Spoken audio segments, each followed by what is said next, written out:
তবে পৃথিবীর জমিন চালান যিনি, জমিনের মালিক দেখেছে। একদিন বিচারের কাঠগড়ায় আমাকে দাঁড় করাবেন, আমি দাঁড়াতে হবে।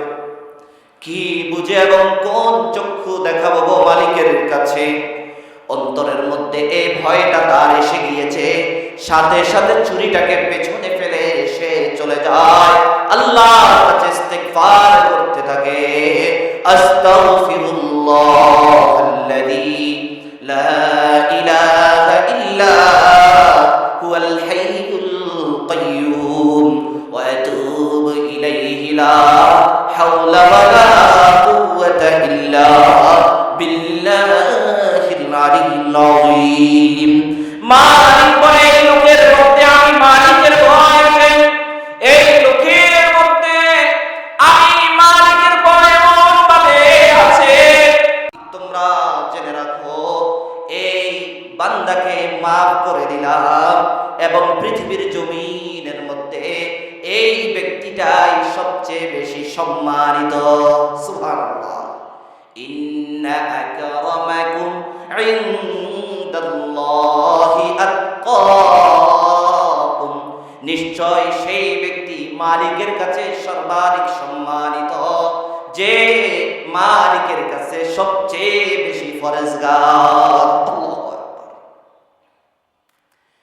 এই গেল একটা দলের কথা, এই গেল একটা ব্যক্তির কথা। এমন অপর একটা ব্যক্তি রয়েছে, আর একটা দল রয়েছে যারা চাঁদাবাজ, টেন্ডারবাজের সাথে জড়িত, ডাকাতির সাথে জড়িত, চুরির সাথে জড়িত। হ্যাঁ, ওই ব্যক্তিটা যখন আপনি কোনো প্রতিষ্ঠান করবেন, সে সাথে সাথে সামনে এসে যায়, বলে আমাকে চাঁদা দিতে হবে, তোমাকে প্রতিষ্ঠান করতে দেব না। এমন মানুষ আছে না নাই?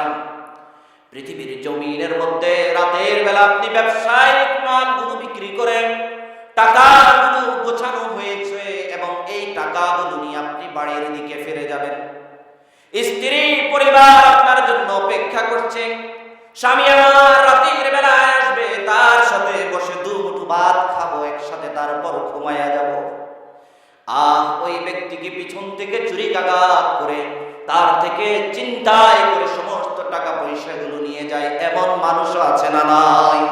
ওই ব্যক্তির মাঝে মালিকের ভয় নাই, ওই ব্যক্তি মালিককে ভয় করে না।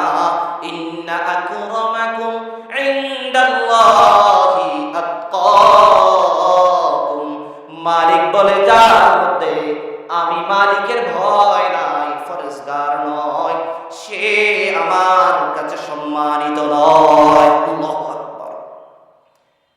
ইন্নাল্লাহা আলীমুন খবীর।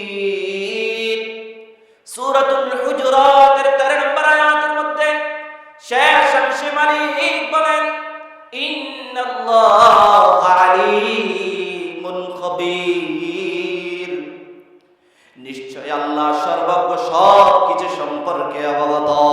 তুমি গোপনে, রাতের আধারে, তুমি প্রকাশ্যে অপ্রকাশ্যে যা কিছু করো না কেন, পৃথিবীর জমিন চালান যিনি, আসমানকে খুঁটিবিহীন দাঁড় করে রেখেছেন যিনি, যিনি সূর্যকে উঠান এবং আবার সেই সূর্যকে ডুবান, সেই মালিক বলেন আমি সব সম্পর্কে অবগত।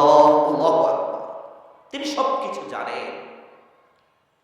পৃথিবীর জমিনের কেউ দেখে নাই, অন্ধকারাচ্ছন্ন, দরজা বন্ধ করে দেওয়া হয়েছে, জানালাগুলোর কপাটগুলো লাগিয়ে দেওয়া হয়েছে, বাতি নিভিয়ে দেওয়া হয়েছে, লেপ কম্বল মুড়ি দিয়ে আপনি কম্বলের ভেতরের মধ্যে খারাপ কাজ করতেছেন। পৃথিবীর জমিনের কেউ দেখে নাই।